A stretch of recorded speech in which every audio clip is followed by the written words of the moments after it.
Blossom Christian Tales. How My Imported Husband Finished Me. Final episode 7.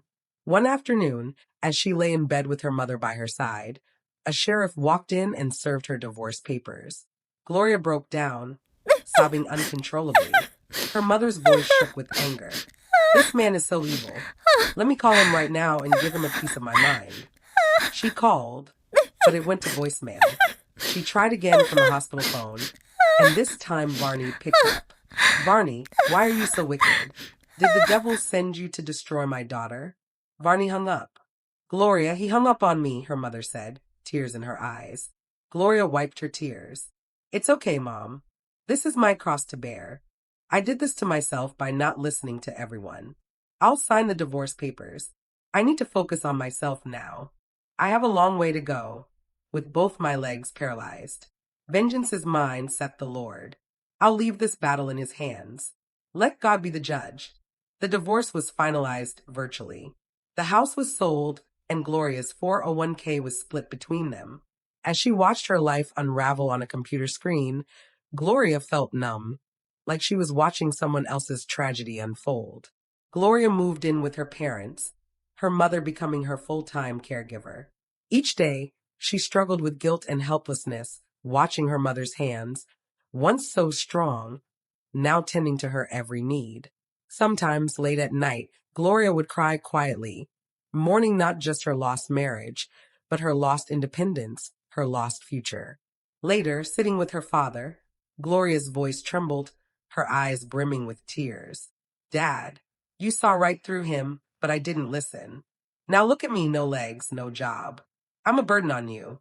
When I came to this country, I dreamed of helping you retire early, of making you proud.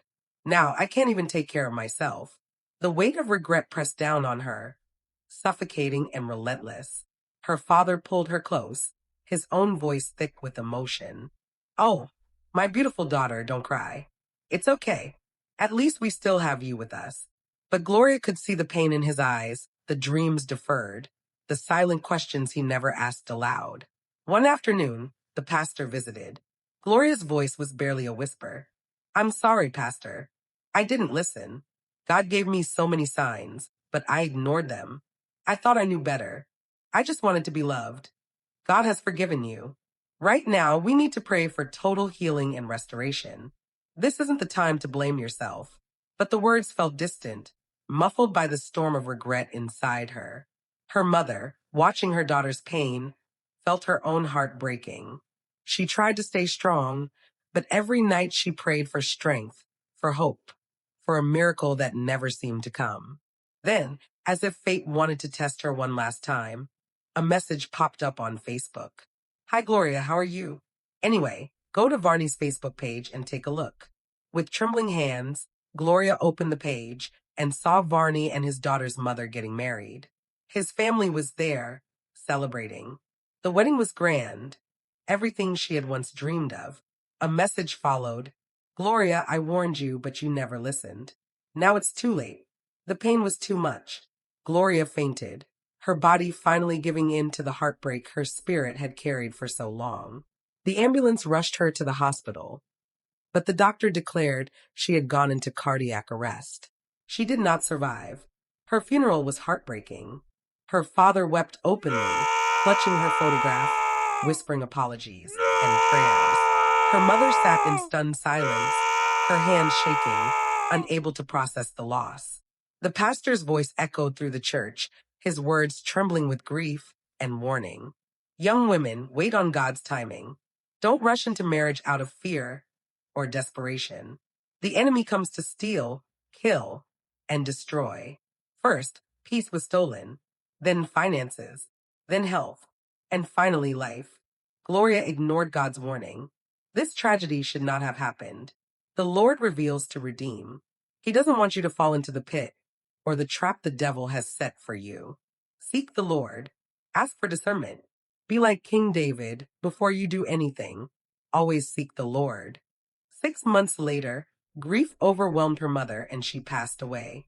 Her father, now alone, found himself haunted by memories of laughter, of hope, of all the things left unsaid. One day, as Varney stepped outside his home on his way to work, his life took a sudden and irreversible turn. An immigration officer approached him and asked a few questions that quickly turned into an arrest. Varney was taken into custody and brought to an immigration center where he was interrogated about his marriage to Gloria. There, the truth finally surfaced. Unknown to Varney, Gloria had written a detailed letter to immigration authorities before her death.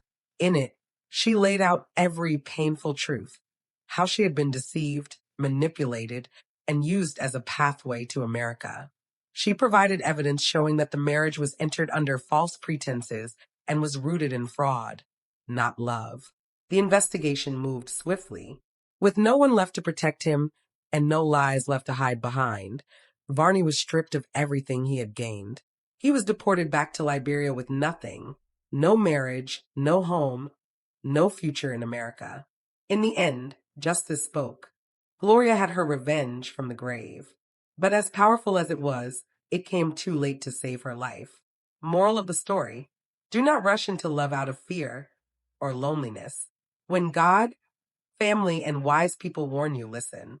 Real love brings peace, not confusion. What looks good on the outside can hide deep danger. Wait for the right person and trust God's timing. The choices made in Gloria's story sent ripples through many lives, reminding us how one decision can shape countless futures. As the grief and lessons linger, let this story be a call to wisdom and faith. Pause, reflect, and trust that real love and the right timing are always worth waiting for. 1 Corinthians 14, verse 33. For God is not the author of confusion, but of peace, as in all churches of the saints. Proverbs 3, verses 5 to 6. Trust in the Lord with all your heart and lean not unto your own understanding. In all your ways acknowledge him, and he shall direct your paths.